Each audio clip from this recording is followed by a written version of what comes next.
Okay, so you get your blood work back from the doctor, Uh-huh.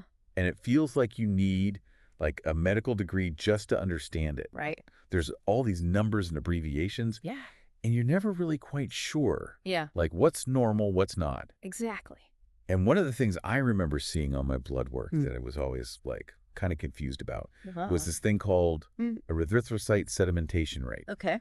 or ESR. Yes. It's something that doctors often order like right away, Right. but it doesn't actually tell you Yeah. what's specifically wrong. Exactly.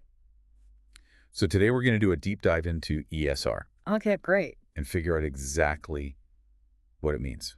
Love it. So when we look at ESR, we're basically looking at, So ESR is really interesting because it's like a marker of inflammation in the body. okay, And inflammation, we think of that sometimes as a bad thing, right, but it's actually a very natural process. It's Yeah. part of our body's healing response. exactly. Yeah, I remember when I first saw that my ESR was a little bit high, I kind of freaked out. Sure. But my doctor's like, no, no, no, some inflammation is normal. It's how your body, heals and repairs itself. Exactly. So it's not always a bad thing. No, not at all. It's when it's like chronic, right? Right, exactly. When it's this ongoing inflammation, that's when it can be linked to, Yeah. more serious things. Yeah. So, if you think about it, inflammation is like when your body's sending out its repair crew, Okay. right? Yeah. So if you cut your finger, you're going to get inflammation. Right. That helps to stop the bleeding. It brings in all the cells that are going to start repairing that tissue. Uh-huh.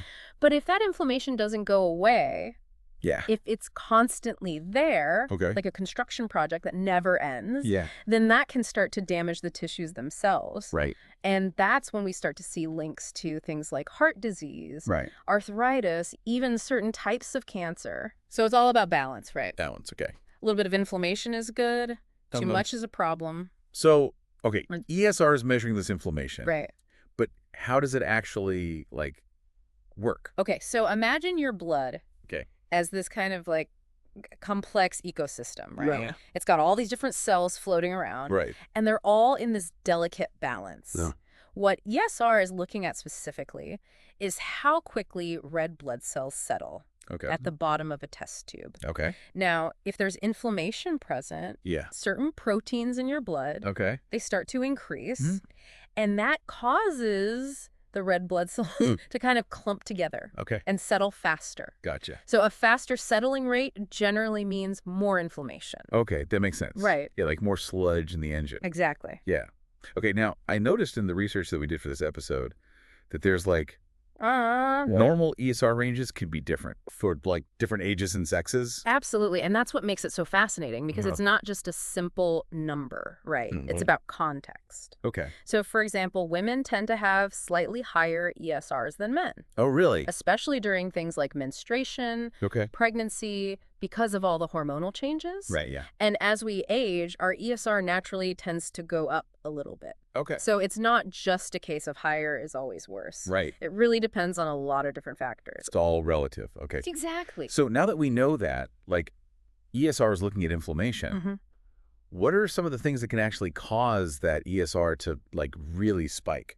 Oh, so many things. Yeah. It can be anything from, the common cold or the flu to more serious infections like pneumonia. Uh-huh. And then we get into things like autoimmune diseases Okay. where your immune system is attacking your own body, Yeah. which causes a lot of inflammation. Right. And then in some cases, a high ESR can also be a sign of certain cancers. Okay. So it really runs the gamut. So it's a pretty broad spectrum. Yeah.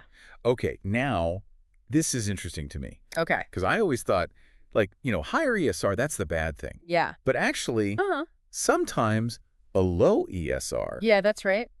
can also be a red flag. It can be. That's what's going on there. So sometimes a slow settling rate can actually be a sign that something's not quite right. Okay. For example, there's a condition called polycythemia. Polycythemia. Okay, and this is where your body is making too many red blood cells. Oh, wow.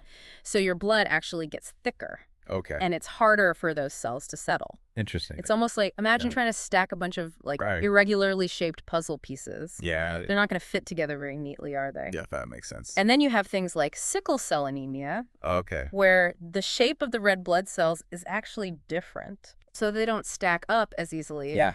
And then you have things like congestive heart failure.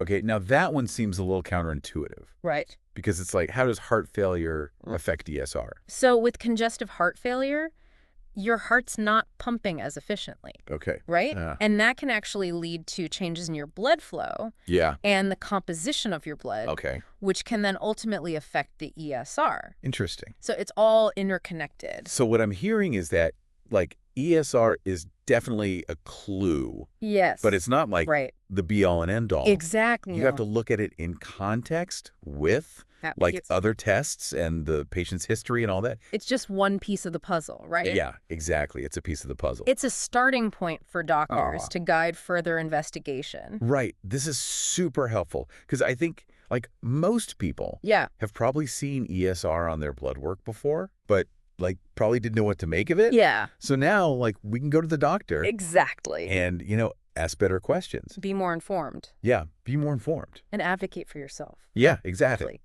Which is so important. Absolutely. So as we're wrapping up here, I wanted to, like, kind of leave our listeners with something to think about. Okay. So we know that inflammation is a natural part of healing, right? So could there actually be, like, situations where maybe a slightly elevated ESR is actually a good sign? That's a great question. Yeah. So, for instance, if you've just had surgery or you've had an injury, a slightly higher ESR might actually be a good thing. Okay. Because it means that your body's actively healing. Yeah. Right. You're right.